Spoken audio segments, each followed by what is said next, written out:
Well, I am about to sign a 3-month extension of our highway funding. And that's a good thing, because if this wasn't in front of me and ready for signature, we would end up having projects all across the country that would be closing after midnight. On the other hand, we have now made it a habit where instead of 5-year funding plans for transportation, instead of long-term approaches where we can actually strategize on what are the most important infrastructure projects, how are they getting paid for, providing certainty to governors and mayors and states and localities about how they are going to approach critical infrastructure projects, roads, bridges, ports, airports. Instead, we operate as if we're hand them out 3 months at a time, which freezes a lot of construction, which makes people uncertain, which leads to businesses not being willing to hire because they don't have any long-term certainty. It's a bad way for the U.S. government to do business. So I want to make sure that before I sign this, Congress gets a clear message, and that is we should not be leaving all the business of the U.S. government to the last minute. Think about the things that are still undone as Congress is about to go on vacation.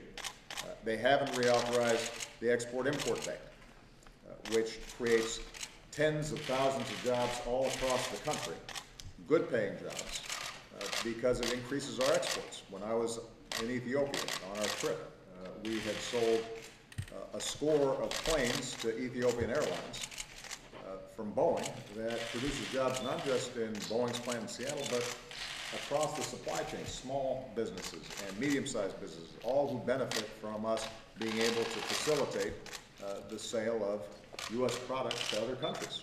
I had a group of small business people here with employees ranging from 12 employees to 500 employees who were saying that their business sales were starting to be affected by congressional inaction on what has traditionally for 81 years been a bipartisan support of the Export-Import Bank.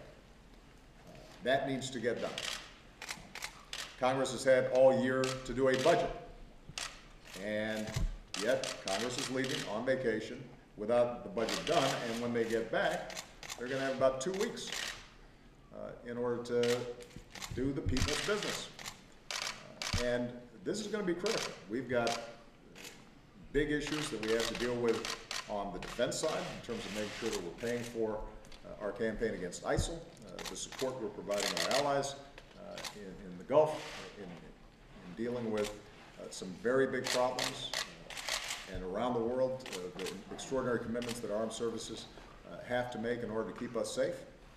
On the domestic side, I've already said that we are not going to accept sequester level budgets that result in effective cuts to critical programs like education that are imperative for our long-term growth. So my hope is that although I wish Congress well during the next 6 weeks, they probably deserve some time with their families and to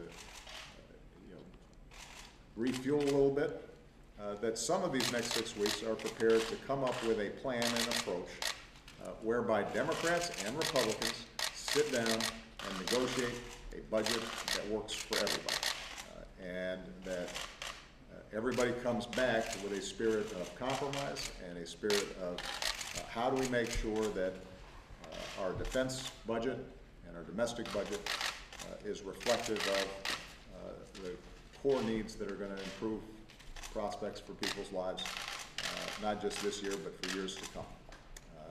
I also hope that we can go ahead and get Export-Import Bank done because that's going to be critical for our exports and for jobs here in the United States. And I hope that we have a longer-term approach to transportation. We can't keep on funding transportation by the seat of our pants 3 months at a time. It's just not how the greatest country on earth should be doing its business. I guarantee you, this is not how China, Germany, other countries around the world, other big, powerful countries around the world handle their infrastructure. And you can't have bridges collapsing and potholes not being filled because Congress can't come up with an adequate plan to fund our infrastructure budget for more than 3 or 5 or 6 months at a time. Okay? With that, I'm going to sign this, and I hope that members of Congress are listening, and I hope that Republicans can work things out among themselves as well as work out things with Democrats. I think we've got to do some intra-party negotiations as well as negotiations between the parties. There you go. Thank you, everybody. Thank you, guys.